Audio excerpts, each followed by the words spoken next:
اعوذ باللہ من الشیطان الرجیم بسم اللہ الرحمن الرحیم الحمد للہ الذی لا الہ الا هو الحلیم الکریم غافر الذنب وقابل التوب هو الغفور الرحیم والدائم فی ملکہ القائم فی عزہ المطاع فی سلطانہ العالم فی بریتہ العادل فی قضیتہ الکریم فی تاخیر عقوباتہ ثم الصلاة والسلام على طبیب نفوسنا وشفیع ذنوبنا سیدنا و مولانا ابی القاسم محمد محمد وآل محمد عجل فرجهم والصلاة والسلام على أهل بيت النبوة ومعدن الرسالة ومختلف الملائكة ومهبط الوحي وأصول الكرم وقادة الأمم وصفوة المرسلين وسلالة النبيين ولعنة الله على أعدائهم أجمعين قال الله تعالى في كتاب الحكيم بسم اللہ الرحمن الرحیم احسب الناس ان یترکوا ان یقولوا آمنا وهم لا یفتنون صلوات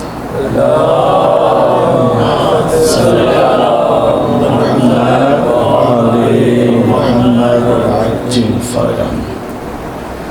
حاضرین محترم، السلام علیکم ورحمۃ اللہ وبرکاتہ۔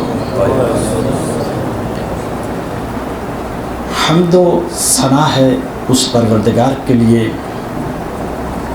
کہ جس نے انسان کو خرافات سے نجات دلانے کے لیے،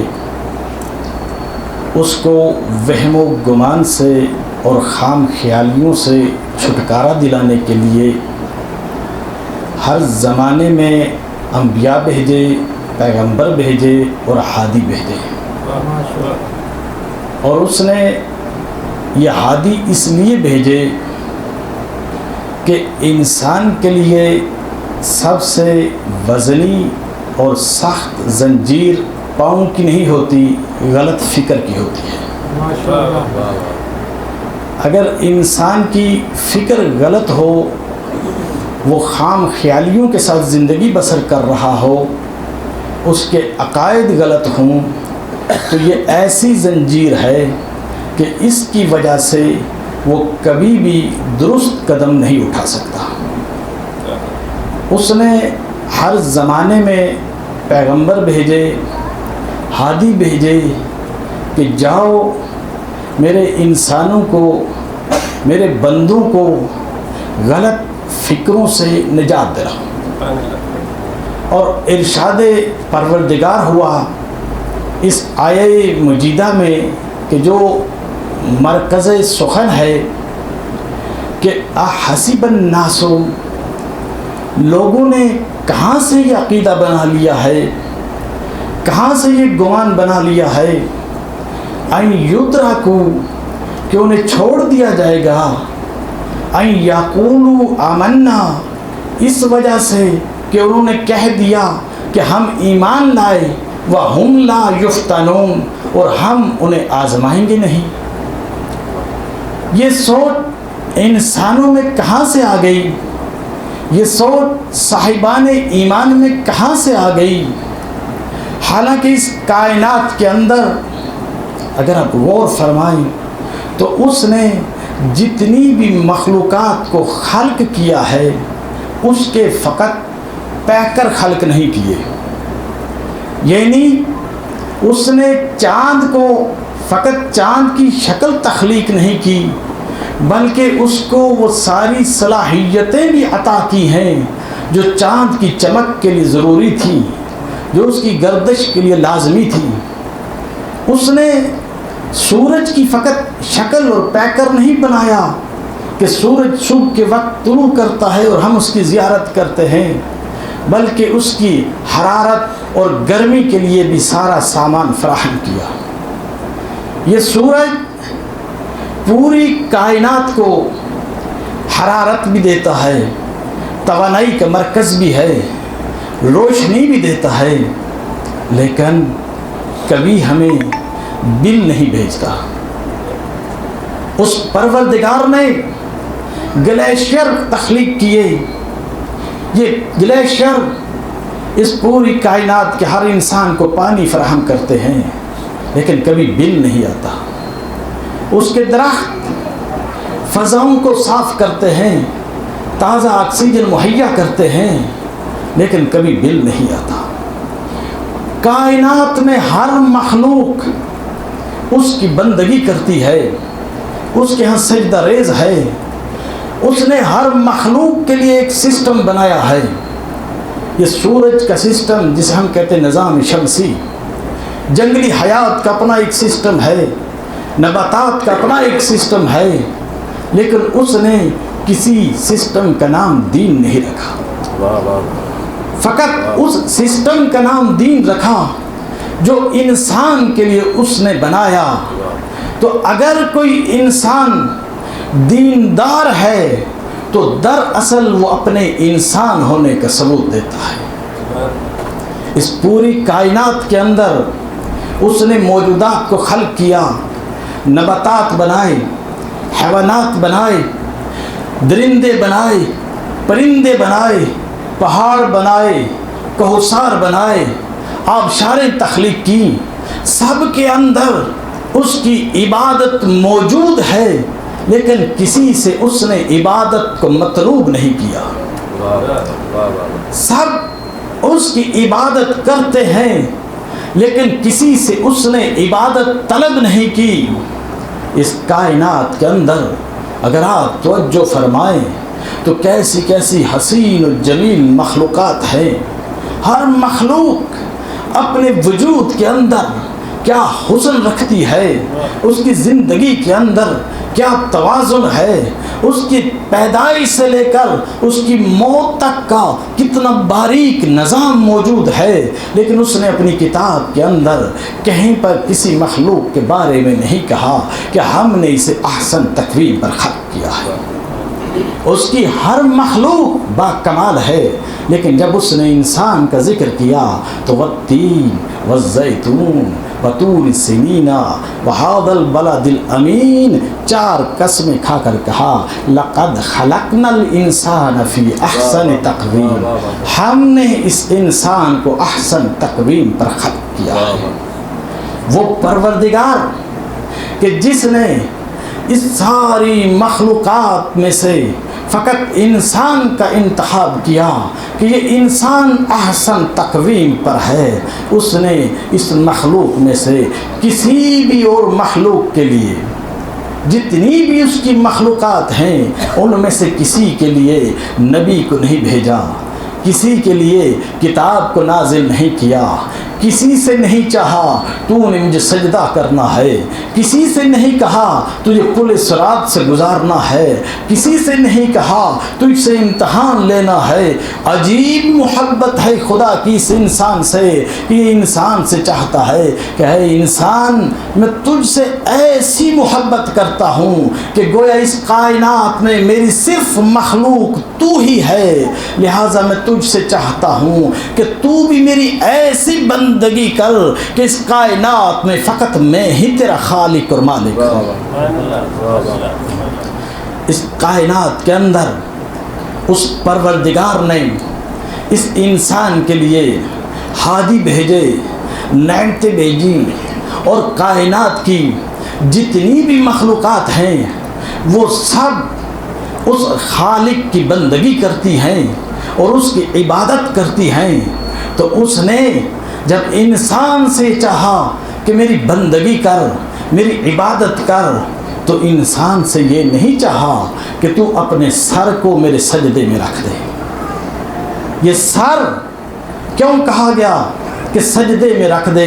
فقط یہ کھوپڑی سجدے میں رکھنا مقصد نہیں ہے، یہ انسان کی صلاحیتوں کا مرکز ہے۔ دیکھنا اس میں ہے، سننا اس میں ہے، چکھنا اس میں ہے، سونگنا اس میں ہے، قوت فیصلہ اس میں ہے۔ اے انسان تو میری بارگاہ میں اپنے سر کو سجدے میں رکھ دے۔ کیا مطلب کہ بدن بھی میری بارگاہ میں ہو، تیری سوچ بھی میری بارگاہ میں ہو، تیری فکر بھی میری بارگاہ میں ہو، تیری صلاحیتیں بھی میری بارگاہ میں ہو۔ اس نے کائنات کے ساری مخلوقات کو ان کے پیکر کے مطابق ساری صلاحیتیں عطا کی۔ جتنی موجودات کائنات ہیں وہ اپنی ظرفیت کے مطابق اس کی بندگی کر رہی ہیں، لیکن اس نے کمال کیا کہ انسان کو ایک صلاحیت ایسی کی جو کسی اور کو نہیں دی۔ وہ صلاحیت انسان کو ارادے کی اور اختیار کی عطا کی۔ اے انسان، ہم نے تیرے لیے انبیاء بھیجے، ہم نے مرسلین بھیجے، ہم نے کتابیں بھیجی، ہم نے ہدایتیں بھیجی، ہم نے روشنیاں بھیجی، ہم نے تجھے عقل و شعور عطا کیا، لیکن ہم نے تجھ پر جبر نہیں کیا، ہم تجھے اختیار عطا کرتے ہیں۔ لقد خلقنا الانسان فی احسن تقویم ثم رددناہ اسفل سافلین۔ اے انسان، تو چاہے تو اپنے ارادے اور اختیار کے ساتھ احسن تقویم کی منزل پر فائز ہو جا، اور چاہے تو اپنے ارادے اور اختیار کے ساتھ تو اسفل سافلین، جانوروں سے بھی پست ہو جا۔ یہ قوت فیصلہ، اس کو اگر ہم سمجھیں تو آپ دیکھیے ہم میں سے آج اس وقت جو شخص بھی جہاں بیٹھا ہے وہ اس وجہ سے ہے، جو بھی جو بنا ہے وہ اس وجہ سے ہے، جس کی بھی جو حیثیت اور شخصیت ہے وہ اس وجہ سے ہے کہ اس نے جو فیصلہ کیا تھا، اس نے جو ارادہ کیا تھا، اور اس نے اپنے فیصلے کے اوپر جو محنت کی تھی وہ اسی کے مطابق آج اس جگہ پر ہے۔ آپ شیر کو دیکھتے ہیں، پہچانتے ہیں کہ یہ شیر ہے۔ آپ بلی کو دیکھتے ہیں اور پہچانتے ہیں کہ بلی ہے۔ آپ سانپ کو دیکھتے ہیں اور پہچانتے ہیں یہ سانپ ہے۔ شیر درندہ ہے لیکن سانپ نہیں بن سکتا۔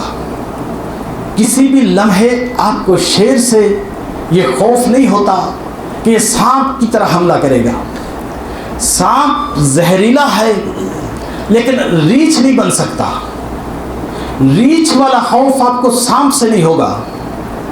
ریچھ وحشی ہے لیکن ریچھ سے آپ کو بلی والا خوف نہیں ہو سکتا کہ بلی جو دودھ پی لیتی ہے، جو پرندوں کو کھا لیتی ہے، نہیں، سانپ اپنے وجود میں سانپ ہی ہے، ریچھ ریچھ ہی ہے، بلی بلی ہی ہے۔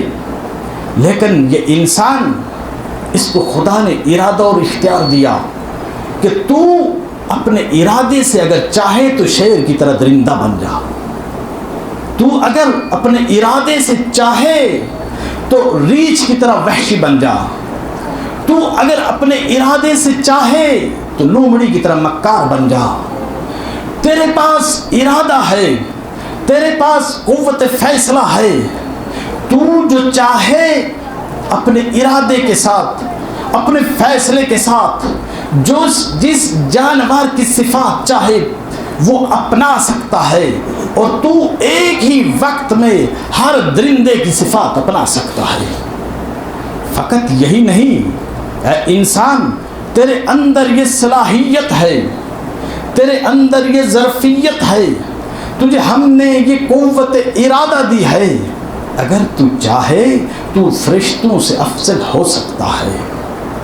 تو اسی ارادے کے ساتھ, تو اسی اختیار کے ساتھ ملائکہ سے افضل ہو سکتا ہے. تو اسی ارادے کے ساتھ, تو اسی قوت کے ساتھ خدا کا ولی بن سکتا ہے. تو اسی ارادے کے ساتھ, تو اسی قوت کے ساتھ کائنات کی ساری بلندیوں کو عبور کر سکتا ہے. اے انسان, جو قاب قوسین تک گیا وہ بھی انسان تھا, جو مقام سدرۃ المنتہا تک گیا وہ بھی انسان تھا, جس نے خیبر کو فتح کیا وہ بھی انسان تھا, جس نے خندق کو فتح کیا وہ بھی انسان تھا. اے انسان, میں نے تجھے انسان کے پیکر میں اس لیے خلق کیا ہے, میں نے تجھے عقل اس لیے دی ہے کہ تو اپنی اس زندگی میں دیکھ لے کہ تو نے نمونہ عمل کسے بنایا ہے, تو کس کے نقش قدم پر چل رہا ہے. کیا اس کے نقش قدم پر کہ جو اگر سو بھی جائے تو اس کا نفس نفس اللہ ہے, یا اس کے نقش قدم پر کہ جس کو جب نفس اس کے اوپر اتنا غلبہ کر لے کہ وہ امام وقت کو دیکھ کر جانتے ہوئے پہچانتے ہوئے بھی اس سے طلب بیعت کرے. اے انسان, تجھ پر کوئی جبر نہیں ہے, تجھ پر کوئی سختی نہیں ہے. ہم نے تجھے عقل دی, ہم نے تجھے شعور دیا, ہم نے تجھے ارادہ دیا, ہم نے تجھے اختیار دیا. کیا اس کے ساتھ تو چاہے تو اعلیٰ ترین مقامات روحانی و ملکوتی کو حاصل کرے, اور چاہے تو جانوروں سے پستر ہو جا. لیکن مقام فکر یہ ہے, سوچنے کی بات یہ ہے کہ جب اللہ نے یہ ارادہ و اختیار, یہ عقل و شعور انسان کو دے دیا, تو کیا انسان کی اس پر توجہ ہے کہ جو میں کہہ رہا ہوں اس پر عمل بھی کر رہا ہوں یا نہیں؟ تو گزشتہ روز یہاں پر گفتگو پہنچی تھی کہ جنہوں نے کہا کہ ہم ایمان لائے اور اس ایمان کے مطابق مقام امتحان پر پورے نہیں اترے, آج ان کی سب سے بڑی حسرت یہ ہے کہ کاش ہم اس دنیا میں واپس پلٹ آئیں, ایک مہلت مل جائے, ہم یہ زندگی ایمان کے ساتھ گزاریں, ایک فرصت مل جائے ہم حق الناس کو معاف کروا دیں, ایک لمحہ مل جائے اس زندگی کا ہم ایک دفعہ سبحان اللہ کہہ دیں. وہ تو اس دنیا سے چلے گئے, لیکن مقام فکر ہے کہ ہم میں سے ہر انسان کو یہ سوچنا چاہیے, کیا یہ ممکن ہے کہ میرے اندر اتنی طاقت ہو, میرے اندر اتنا بلند ارادہ ہو, میرے اندر اتنی بلند ہمت ہو کہ میں اپنی بری عادتوں کو چھوڑ سکوں, میں اچھی عادتوں کو اپنا سکوں. تو آئیے چلتے ہیں کچھ دیر کے لیے. آپ نے سرکس میں شیر کو دیکھا ہوگا کہ وہ کیسے کیسے کرتب دکھاتا ہے. آپ نے سمپولیے کو دیکھا ہوگا جو بین بجاتا ہے اور سانپ رقص کرتا ہے. آپ نے طوطے کو دیکھا ہوگا جو مختلف زبانیں بولتا ہے. آپ نے مداری کو دیکھا ہوگا کہ ڈگڈگی کے اشارے پر ریچھ نچتا ہے. میں پوچھتا ہوں, میں کہتا ہوں کہ یہ شیر کتنا لائق ہے کہ اس نے اتنے کرتب سیکھ لیے, یہ ریچھ کتنا لائق ہے کہ اس نے اتنے کرتب سیکھ لیے, یہ طوطا کتنا لائق ہے کہ اس نے اتنی زبانیں سیکھ لیں. آپ کہیں گے نہیں, لائق یہ شیر نہیں ہے, لائق یہ درندہ نہیں ہے, لائق یہ پرندہ نہیں ہے بلکہ لائق اور باصلاحیت تو یہ انسان ہے، جس نے ریچھ کو بھی سکھا دیا، جس نے شیر کو بھی پڑھا دیا، جس نے طوطے کو بھی بولنا سکھا دیا۔ تو مقام فکر ہے یا نہیں کہ یہ انسان اگر محنت کرے، اگر ارادہ کرے، اگر فیصلہ کر لے تو یہ درندوں کو سکھا سکتا ہے، یہ پرندوں کو پڑھا سکتا ہے۔ تو کیا اگر یہ انسان فیصلہ کر لے تو اپنی اور اپنے بچوں کی تربیت نہیں کر سکتا؟ تو آئیے آج ہم جس دنیا میں بیٹھے ہیں، جانے والے چلے گئے، ہم یہاں موجود ہیں، ہمارے لیے لمحہ فکریہ ہے، یہ زندگی تیزی سے گزر رہی ہے۔ کیا ہم نے یہ فیصلہ کر لیا ہے کہ ہم نے اپنی اور اپنے بچوں کی تربیت تعلیمات قرآن اور محمد و آل محمد کے مطابق کرنی ہے؟ ایک دفعہ صلوات پڑھیے۔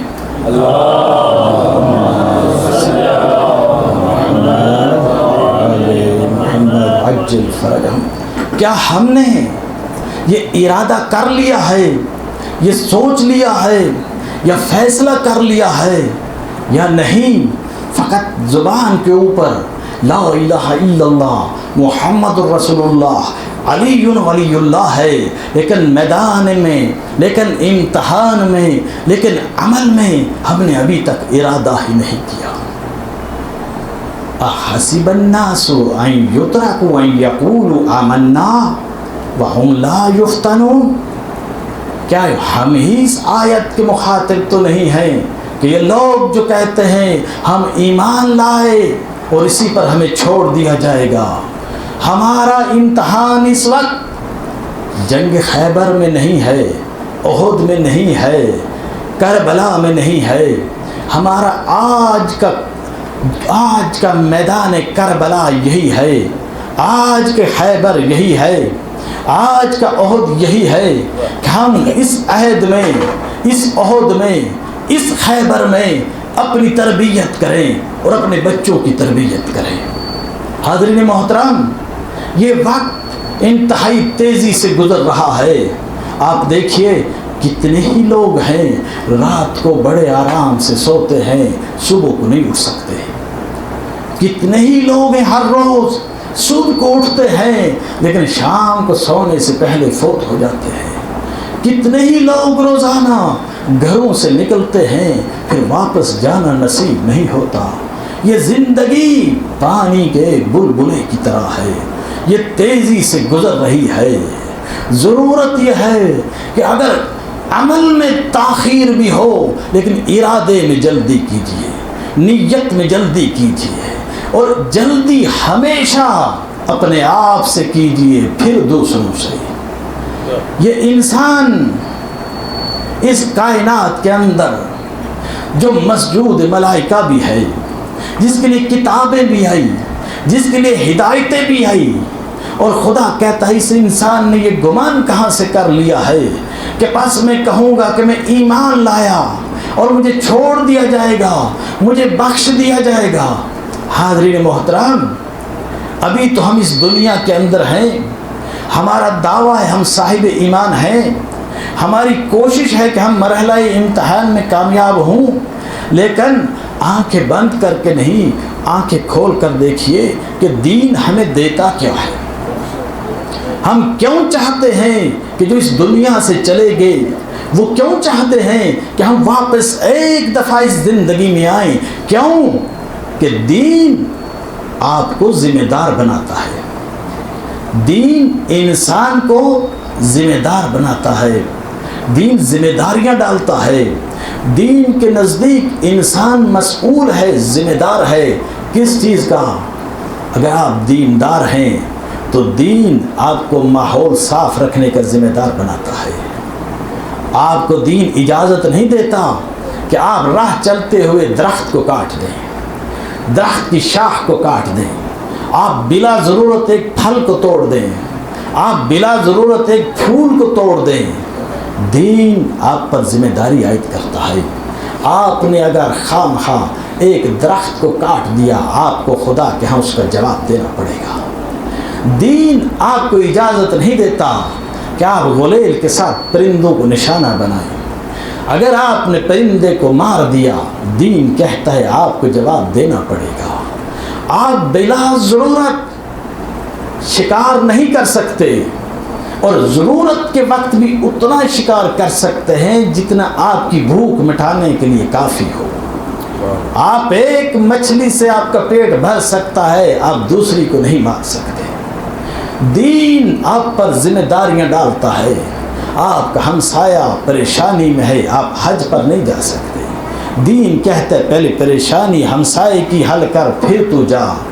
آپ کا بھائی ہے سگا، فقر میں ہے، غربت میں ہے، پریشانی میں ہے، آپ زیارات پہ جا رہے ہیں، دین کہتا ہے اس کی پریشانی تو ختم کر، حسین تجھ سے یہیں پر راضی ہے۔ دین آپ کو اجازت نہیں دیتا کہ آپ کے بچے اچھی اور مرغن غذائیں کھائیں، آپ کی بہن کے بچے کسی وجہ سے بھوک، غربت اور افلاس میں ہوں۔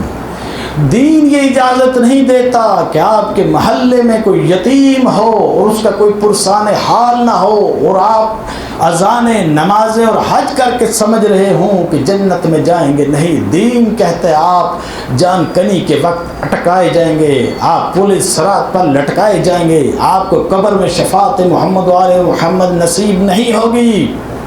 اور یہ کہا جاتا ہے کہ یتیم ہیں فلاں اور بدتمیز ہیں، بد اخلاق ہیں۔ یتیم ایسے ہی ہوتے ہیں۔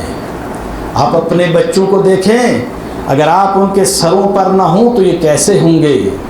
یہ چیز جواز نہیں بنتی کہ آپ یتیم کے سر پر دست شفقت نہ رکھیں، اور دین اس کی اجازت نہیں دیتا کہ آپ اپنے بچوں کے لیے تو کتابیں خریدیں، ان کے لباس خریدیں، لیکن آپ یہ نہ سوچیں کہ میرے بھائی کے بچے، میری بہن کے بچے، میرے ہمسائے کے بچے لباس نہیں خرید سکتے تو میں ان کے لیے بھی ایک لباس سال میں تو لے سکتا ہوں۔ تو دین انسان کو ذمہ دار بناتا ہے۔ جب انسان ذمہ دار ہو گیا تو اس سے اس کے ہمسائے کو امن ہے۔ انسان ذمہ دار ہو گیا، اس سے ماحول کو امن ہے۔ انسان ذمہ دار ہو گیا، اس سے درندوں کو بھی امن ہے۔ اور دین آپ کو اجازت نہیں دیتا کہ آپ راہ چلتے ہوئے جنگل میں جا رہے ہیں اور سانپ کو دیکھے اسے مار دیں۔ جنگل سانپ کا گھر ہے۔ ہاں، آپ اس وقت مار سکتے ہیں اگر وہ آپ کے گھر میں آ گیا ہے، آپ کی حدود میں آ گیا ہے، آپ کے لیے خطرہ ہے، لیکن آپ کو اجازت نہیں کہ آپ اس کے لیے خطرہ بن جائیں۔ آپ کو حق نہیں کہ آپ جنگلوں میں جائیں، جانوروں کو دیکھیں، فلاں جگہ شیر نظر آ گیا اور لوگ اکٹھے ہو کر جنگل میں جا کے شیر کو مار دیں۔ دین کہتے ہیں نہیں، آپ سے درندوں کو بھی امن ہونا چاہیے، آپ سے جنگل کو بھی امن ہونا چاہیے، آپ سے سمندری حیات کو بھی امن ہونا چاہیے، آپ سے ہمسائے کو بھی امن ہونا چاہیے، آپ سے رشتہ داروں کو بھی امن ہونا چاہیے۔ تو جس سے سب کو امن ہو اسی کو مومن کہتے ہیں۔ جس سے سب کو امن ہو اسی کو مومن کہتے ہیں۔ تو جتنے اس دنیا سے چلے گئے وہ یہ چاہتے ہیں کہ کاش ہم پلٹ کر آئیں، کیوں؟ تاکہ ہم مومن بن کر زندگی بسر کریں۔ یہ واپسی کی حسرت اس لیے کہ ہم آئیں اور مومن بن کر زندگی بسر کریں۔ آئیے، ہم یہاں موجود ہیں، اپنے عہد کو دیکھتے ہیں، اپنے دور کو دیکھتے ہیں۔ پروردگار، ہمارے زمانے میں تو کہیں امن ہے ہی نہیں۔ اسلامی جمہوریہ میں ہمارے بچے کیمیکل ملا ہوا دودھ پینے پر مجبور ہے۔ ہمارا اسلامی جمہوریہ، اسلام کا قلعہ جو بنا ہی اسلام کے نام پر تھا، ہم اسی کی بات کر کے دیکھ لیتے ہیں، یہاں آپ کو ایک نمبر دوائی نہیں ملے گی، بچوں کے لیے دودھ خالص نہیں ملے گا، نظام تعلیم اشرافیہ کے بچوں کا اور ہے، عام لوگوں کا اور ہے۔ اسی ملک میں اسلامی جمہوریہ میں جو بنا ہی اسلام کے لیے تھا، اسی میں آپ دیکھ لیجئے ہمیں کتنا امن ہے۔ آپ ہر روز سوشل میڈیا پر دیکھتے ہیں، میڈیا پر دیکھتے ہیں، کون سا ظلم ہے، کون سی زیادتی ہے، کیا عوام، کیا خواص، کیا پولیس، کہیں امن ہے؟ ہم دیکھتے ہیں پروردگار، امن تو ہے نہیں، تو کیا ہم نمازیں نہیں پڑھتے، اذانیں نہیں ہوتی، حج نہیں ہوتے، زکاتیں نہیں دی جاتی، خمس ادا نہیں ہوتا؟ تو لمحہ فکریہ ہے کہ ہم سب کچھ کرتے ہیں لیکن یہاں امن نہیں ہے، اس کا مطلب یہ ہے کہ یہاں مومن نہیں ہے۔ آپ کی اگر توجہ ہو تو اسی اپنے ہی گرد و نواح میں دیکھیں کہ ہم جہاں رہ رہے ہیں کون سی برائی ہے جو نہیں ہو رہی، کون سا گناہ ہے جو نہیں ہو رہا، کون سی مشکل ہے جو نہیں ہے۔ یہاں پر ہر انسان پریشان حال، ہر شخص مضطرب، ہر کوئی اداس، کسی کو یہ پریشانی، اضطراب نہیں ہے، امن نہیں ہے۔ اسی شہر میں ایسی خبریں ہیں کہ لوگ ایڑیاں رگڑ کر مر جاتے ہیں لیکن ڈاکٹر فیس کی وجہ سے علاج نہیں کرتا، آپریشن نہیں کرتا۔ استاد کلاس میں نہیں پڑھاتے تاکہ بچہ ٹیوشن آ کر پڑھے۔ ڈاکٹر سرکاری ہاسپٹل میں صحیح معائنہ نہیں کرتے، مریض کو منہ نہیں لگاتے تاکہ ہمارے پرائیویٹ کلینک بھی آئے۔ آخر کیا وجہ ہے؟ ہمارے نام اسلامی، ہمارے کلچر اسلامی، ہماری ثقافت اسلامی، ہمارا ملک اسلامی، اور اسی ملک میں اسلام کے نام پر لوگ بلوا کر کے لوگوں کو مار دیتے ہیں کہ بھئی اس نے توہین اسلام کر دی۔ سب سے بڑی توہین تو یہ ہے کہ ایک اسلامی ملک میں چھوٹے بچوں کو، شیرخوار بچوں کو پینے کے لیے خالص دودھ نہ ملے۔ سب سے بڑی توہین تو یہ ہے کہ ایک اسلامی ملک میں ایک غریب کا بچہ تعلیم حاصل نہ کر سکے۔ سب سے بڑی توہین تو یہ ہے کہ ایک اسلامی ملک میں اشرافیہ کو کھانسی بھی ہو تو وہ علاج کے لیے بیرون ملک چلے جائیں، اور عام غریب کے بچے کو اگر کتا کاٹ لے تو اسے لگوانے کے لیے ویکسین دستیاب نہیں ہے۔ پروردگار، ہم نمازیں پڑھتے ہیں، ہم روزے رکھتے ہیں، ہم حج کرتے ہیں، آخر مسئلہ کہاں پر ہے کہ مرحلہ امتحان میں ہم دیکھتے ہیں کہ ہم میں ایمان کی گویا بو تک نہ ہو۔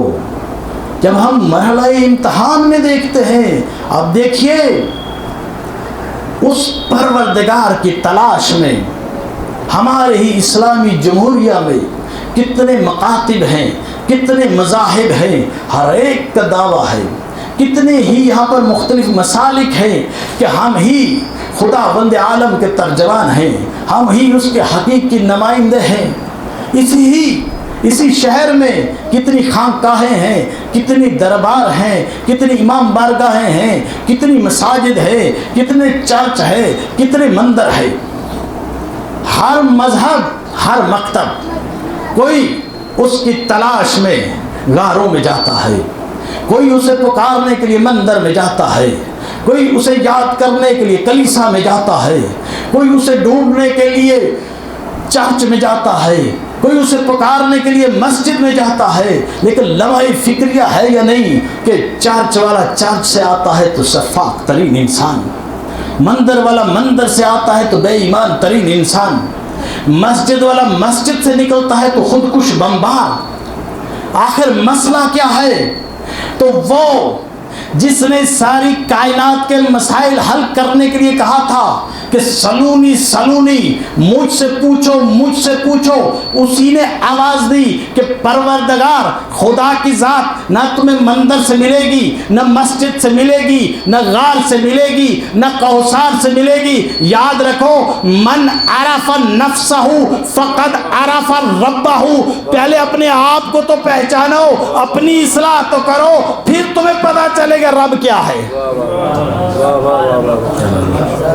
تو پروردگار، ہم تجھے پکارتے ہیں، تیری عبادت کرتے ہیں، تیرے آخری پیغمبر پر ایمان لائے، تیری کتابوں پر ایمان لائے، اور پوری دنیا میں جہاں جہاں مسلمان ہیں ہم صاحب ایمان ہیں، نہ ہم امن میں ہیں نہ ہم سے کوئی امن میں ہے، ہم خود بھی امن میں نہیں، ہماری طرف سے بھی کوئی امن میں نہیں، اور مقام فکر ہے کہ تیری سرزمین وحی، جہاں پر تیری کتاب نازل ہوئی، جہاں پر تیرا آخری نبی آیا، اسی سرزمین وحی پر حکمران ٹرمپ کو بلاتے ہیں اور اس کے قدموں میں بیٹھ جاتے ہیں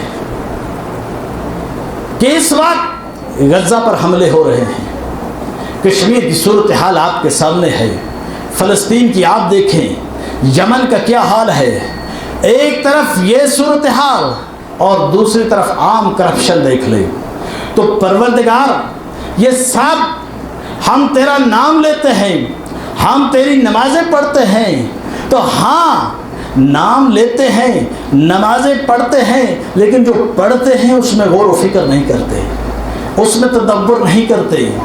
یہ جتنے جا کر ٹرمپ کے قدموں میں بیٹھ جاتے ہیں، کیا یہ روزانہ نماز نہیں پڑھتے؟ کیوں بیٹھتے ہیں اس کے پاس؟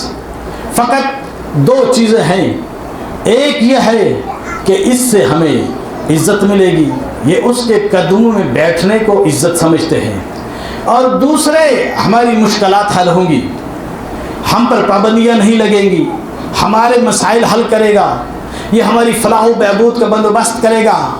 روزانہ مؤذن 5 دفعہ آواز دیتا ہے، حی علی الفلاح۔ نادانو، فلاح ٹرمپ کے قدموں میں نہیں ہے، ادھر ہے۔ یہ سرزمین حرم میں روزانہ اذان سنتے ہیں، نماز پڑھتے ہیں، سر کعبے میں ہوتا ہے، فکر ٹرمپ کے قدموں میں ہوتی ہے۔ تو یہی تو دین سکھانے کے لیے آیا تھا کہ عبادت فقط یہ نہیں ہے کہ سر کو سجدے میں رکھ دو، عبادت یہ ہے کہ فکر اور عقیدے کو بھی خدا کی بارگاہ میں رکھ دو۔ جہاں جس کی عبادت کرتے ہو، فکر اور سوچ بھی اسی سے لو۔ تو اب اذان ہوتی ہے سرزمین وحی پر، یہ وہاں پر سنتے ہیں، اور وہیں پر بش کو، کلنٹن کو، نیتن یاہو کو، ٹرمپ کو انہیں سجدے کرتے ہیں، ان کے ساتھ رقص کرتے ہیں، ان کے سامنے اپنی بیٹیوں کو پیش کرتے ہیں، روزانہ نماز میں کہتے ہیں اہدنا الصراط المستقیم، اہدنا الصراط المستقیم، پروردگار تو سیدھا راستہ دکھا، تو صراط مستقیم دکھا۔ یہ کہاں پر دعا کر رہے ہیں؟ یہ کعبے میں کر رہے ہیں، یہ مکے میں کر رہے ہیں، یہ مدینے میں کر رہے ہیں، لیکن نادان روزانہ یہ دعا کرتے ہیں، لیکن یہ سمجھتے نہیں، اور اگر سمجھ جاتے تو انہیں یہ دن نہ دیکھنا پڑتا کہ جب راستہ وہ دکھائے گا، جب ہدایت وہ کرے گا، اہدنا الصراط المستقیم، تو ہمیں ہدایت کرتا رہے، تو جب ہدایت وہ کرے گا تو ہادی بھی وہ بھیجے گا۔ اگر اس کے ہادی کو مان لیتے تو آج ٹرمپ سے ہدایت نہ مانگتے۔ کوئی بھی غلطی جب شروع ہوتی ہے تو شروع میں چھوٹی سی ہوتی ہے، کوئی بھی انحراف جب شروع ہوتا ہے، کوئی بھی خرافات جب شروع ہوتی ہے تو شروع میں تھوڑا سا فاصلہ ہوتا ہے، پہلے 1 قدم، پھر 2 قدم، پھر 3 قدم، اور آخر میں انسان جا کر ٹرمپ اور نیتن یاہو کے قدموں میں بیٹھ جاتا ہے۔ پروردگار، تو یہ جو صراط مستقیم کی ہم دعائیں کرتے ہیں، ان دعاؤں کے باوجود ہمارے حکمران جا کر بیٹھتے ہیں ان کافروں، ان مشرکوں، ان فاسقوں، ان ظالموں کے قدموں میں۔ کیوں؟ کہ یہ ہمیں عزت دیں گے، یہ ہماری مشکلات حل کریں گے۔ تو آخر حل کیا ہے؟ تو حل یہ ہے کہ کاش اسی قرآن کو پڑھ لیتے، جس قرآن سے یہ لوگوں کی تکفیر کرتے ہیں، جس سے یہ دوسروں کے قتل کے فتوے دیتے ہیں، اسی قرآن میں خدا وعدہ کرتا ہے وَلِلَّهِ الْعِزَّةُ وَلِلرَّسُولِهِ وَلِلْمُؤْمِنِينَ وَلَكِنَّ الْمُنَافِقِينَ لَا يَعْلَمُونَ، کہ اگر عزت ٹرمپ سے چاہتے ہو، نادانو، عزت اللہ کی ہے، اس کے رسول کی ہے، مومنین کی ہے، لیکن منافقین نہیں سمجھتے۔ عزت کے لیے بیٹھتے ہو تو عزت اللہ کہتا ہے، ہمارا اللہ پر ایمان ہے۔ تو پھر سنیے، میں مختصر عرض کروں کہ ایمان کسے کہتے ہیں۔ ایمان اور تجربے میں فرق یہ ہے کہ اگر میں اس چھت پر جاؤں اور دیکھ کر آؤں کہ ایک آدمی کھڑا ہے، تو میں دیکھ کر آیا، یہ تجربہ ہے، ایمان نہیں ہے۔ لیکن اگر ایک آدمی آ کر مجھے کہے اور مجھے اس پر یقین ہو سچ کہہ رہا ہے، وہ کہے کہ اوپر ایک آدمی کھڑا ہے، میں اس کی بات پر یقین کر لوں، تو یہ ایمان ہے۔ تو جب ہم کہتے ہیں کہ اللہ پر ایمان ہے، قرآن پر ایمان ہے، تو اس کا مطلب یہ ہے کہ اللہ نے جو کہا وہ صحیح ہے، قرآن نے جو کہا وہی صحیح ہے۔ تو اللہ کہتا ہے عزت فقط میرے لیے ہے، عزت فقط میرے رسول کے لیے ہے، عزت فقط مومنین کے لیے ہے۔ تو اللہ جب یہ کہہ رہا ہے تو انہیں کس نے کہہ دیا کہ عزت ٹرمپ کے قدموں میں ہے، عزت اللہ کے پاس۔ تو پروردگار یہ مالی مشکلات کا کیا بنے گا، یہ اقتصادی مسائل کا کیا بنے گا؟ کہ اسی قرآن کو پڑھ لیتے، لی الافی قریش الافہم رحلۃ الشتاء والصیف فلیعبدوا رب ھذا البیت الذی اطعمہم من جوع وآمنہم من خوف۔ دو ہی تو چیزیں چاہتے ہو، تمہیں خوف ہے بھوک کا، افلاس کا، پیاس کا، تمہیں خوف ہے دشمن کے حملے کا، اسی لیے تو ٹرمپ کے قدموں میں بیٹھتے ہو نا۔ تو اللہ نے سورہ فیل میں نسخہ دیا کہ فَلْيَعْبُدُوا رَبَّ هَذَا الْبَيْتِ، یہ جو گھر ہے نا اس کے رب کی بندگی کرو، ٹرمپ کی نہ کرو۔ یہ رب وہ ہے جو تمہیں بھوک میں کھانا بھی دے گا، خوف سے امن بھی دے گا۔ بلندر صلوات اللهم صل على محمد وعلى محمد عجل فرجهم۔ یہ رب جو اس گھر کا ہے، اس گھر کے سائے میں بیٹھ کر تم کافروں اور مشرکوں کے تلوے چاٹتے ہو، اس رب کی بندگی کرو۔ جب اس کو سجدہ کرتے ہو اپنی فکر کو بھی وہیں پہ رکھو، اپنی صلاحیتوں کو بھی وہیں پر رکھو، اپنی نیتوں کو بھی وہیں پر رکھو، اپنے ارادوں کو بھی وہیں سے جوڑ دو۔ تو یہ اللہ وہ ہے جو تمہیں بھوک میں کھانا بھی دے گا، جو تمہیں خوف میں امن بھی دے گا۔ اور کیا بھول گئے حضرت یوسف علیہ السلام کنویں میں تھے، کنویں میں اللہ نے ان کا امتحان لیا۔ کس کا امتحان تھا؟ بھوک کا اور خوف کا۔ تو کنویں کے اندر یوسف نے اللہ پر توکل کیا، اللہ نے کنویں سے نکالا اور تخت پر بٹھا دیا۔ ارے بھول گئے مادر موسیٰ کو دو ہی تو خوف تھے، ایک خوف تھا موسیٰ کی جان کا کہ موسیٰ کو قتل کر دیں گے، دوسرا خوف تھا کہ موسیٰ کھائے گا کیا اگر جنگل میں ڈال دوں، موسیٰ کھائے پیے گا کیا اگر دریا میں پھینک دوں۔ اس نے اللہ پر توکل کیا اور موسیٰ کو دریا کی موجوں کے حوالے کر دیا۔ خدا نے کہا اچھا تم نے مجھ پر توکل کیا، اب میں اس موسیٰ کو کھانے کھلاؤں گا شاہی اور پالوں گا فرعون کے محل کے اندر۔ وہ پروردگار، اور یہ اس لیے بیان کر رہا ہوں کہ ہم اس لیے اکثر گناہوں کے شکار ہو جاتے ہیں کہ ہمیں خوف ہوتا ہے اگر حرام نہیں کمایا تو شاید غریب ہو جائیں گے، اگر جھوٹی قسم نہیں اٹھائی تو شاید ہمارا دشمن جیت جائے گا۔ یقین جانیے زندگی کی یہی مشکلات تو ہمارا امتحان ہے، انہی سے ہمارا امتحان ہوتا ہے۔ کچھ دیر کے لیے خدا پر توکل کیجئے، آپ دیکھیں گے کہ وہ پروردگار جو یوسف کو کنویں سے اقتدار دلواتا ہے وہ ہمارے مسائل کیسے کیسے حل کرے گا۔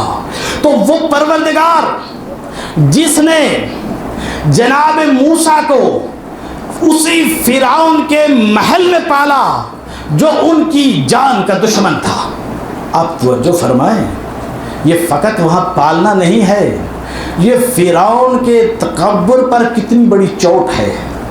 وہ فرعون جو اتنا طاقتور، جس کے سپاہی ہر جگہ، جس کے لشکری ہر جگہ، اور وہ ایک بچے کو قتل کرنے میں کیسے ناکام ہوئے کہ وہ بچہ اسی لمحے فرعون کے گھر میں پلتا رہا۔ اس کے تکبر کو خدا نے کیسے ذلیل کیا، کیسے خاک میں ملا دیا۔ اور وہ پروردگار کہ آج ہم یہ کہیں کہ وہ تو ماضی کے قصے تھے، وہ تو پرانی بات ہے، آج ہم خدا پر توکل کریں، آج ہم رشوت نہ لیں، آج ہم حرام نہ کھائیں تو شاید ہم رہ جائیں۔ تو ہمارے سامنے عصر حاضر میں اسلامی جمہوریہ ایران کو دو ہی تو خوف تھے، ایک پابندیوں کا، بھوک اور افلاس کا، اور دوسرے دشمن کے حملے کا۔ ایران نے میدان میں ثابت قدم رہ کر بتا دیا کہ ہم ناد علی والے بھی ہیں، ہم وارث ذوالفقار بھی ہیں۔ یہ ہم سب پر حجت تمام کر دی انہوں نے کہ اے علی کا نام لینے والوں، تم جس فیلڈ میں بھی ہو، دنیا کے جس شعبے میں بھی ہو، آپ انجینئر ہیں، آپ پروفیسر ہیں، آپ صحافی ہیں، آپ عالم دین ہیں، آپ کو جیسا امام جعفر صادق علیہ السلام نے کہا تھا اور آج ایرانیوں نے ثابت کیا کہ ایسے شیعہ بنو کہ ہمارے لیے باعث فخر ہو، باعث ننگ و عار نہ ہو۔ آج ایران نے اپنے میزائلوں کو نشانے تک پہنچا کر بتا دیا کہ یا علی کہنا اسے زیب دیتا ہے، شیعہ کہلانا اسے زیب دیتا ہے کہ جو اپنے زمانے کے اندر رہتے ہوئے نہ بھوک اور خوف سے ڈرے، جب حق بات ہو تو نہ دشمن کے حملے سے ڈرے۔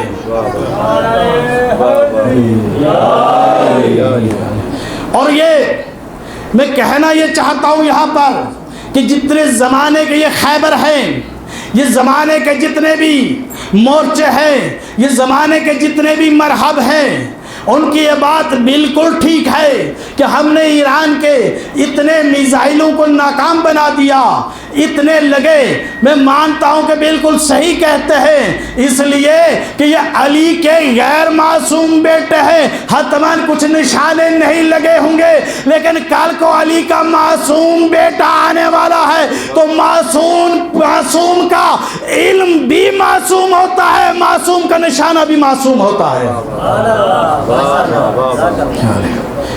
اور یہ دو امتحان جو سب سے لیے گئے، ہر زمانے میں لیے گئے، ان دو امتحانوں سے سب کو آزمایا گیا، امیر المومنین علیہ السلام کو بھی آزمایا گیا اور پیغمبر کے بعد بھی میرے مولا کی آزمائش ہوئی۔ دونوں امتحان تھے، ایک زندگی کا خوف تھا چونکہ دشمن نے گھر پر حملہ کیا، دوسرے بھوک اور افلاس کا خوف، فتح پر قبضہ کیا، دونوں خوف تھے۔ میرے مولا نے میدان میں ڈٹ کر دونوں کا مقابلہ کیا، بار بار کوشش یہی تھی کہ علی کو خلافت بلا فصل نہ ملے، زمانے نے طے کر لیا ہم علی کو خلیفہ بلا فصل نہیں کہنے دیں گے، ہم علی کو خلیفہ بلا فصل نہیں ماننے دیں گے۔ اے علی، آپ نے امتحان میں بڑی کامیابی حاصل کی، آپ اپنے موقف پر ثابت قدم رہے، حل جزاء الاحسان الا الاحسان۔ اے علی، اب ہم ایک قوم ایسی پیدا کریں گے جو قیامت تک منبر اور محراب سے روزانہ یہ اعلان کرے گی، اشہد ان علی ولی اللہ وصی رسول اللہ و خلیفتہ بلا فصل۔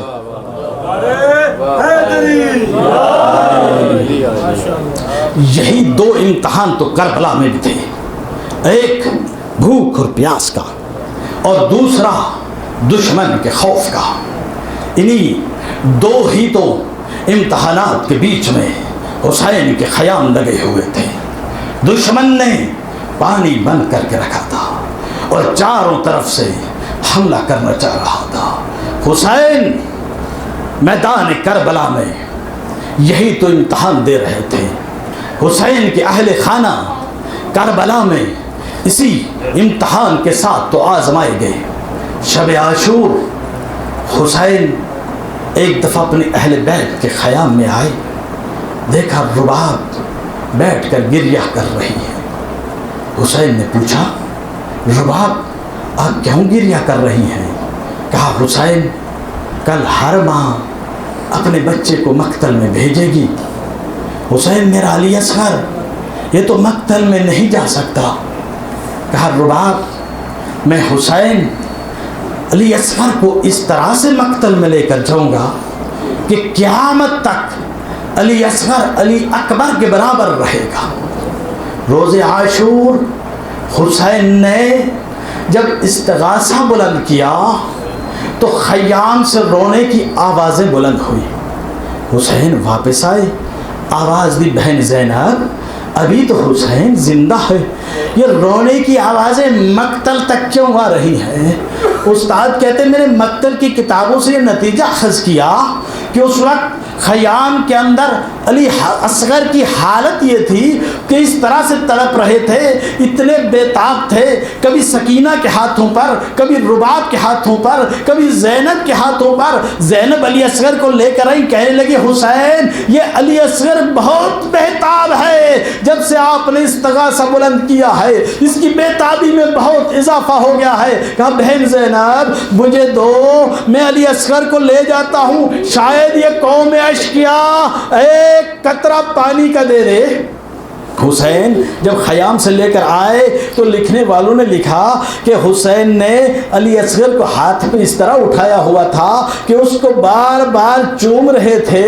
لشکر اعداء نے سوچا شاید حسین قرآن لے کر آ رہے ہیں۔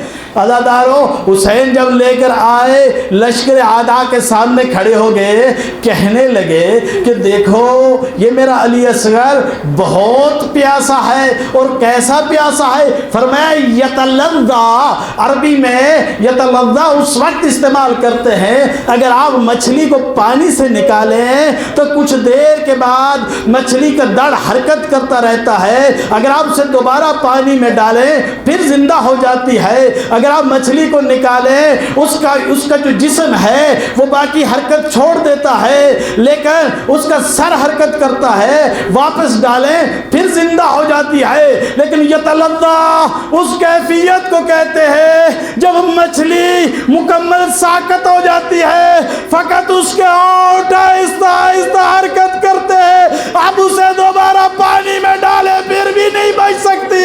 کہا ظالمو میرا علی اصغر یتلذا، میرے علی اصغر کی یہ کیفیت ہے، اگر تم سے ایک قطرہ پانی دے بھی دو نا یہ پھر بھی نہیں بچے گا۔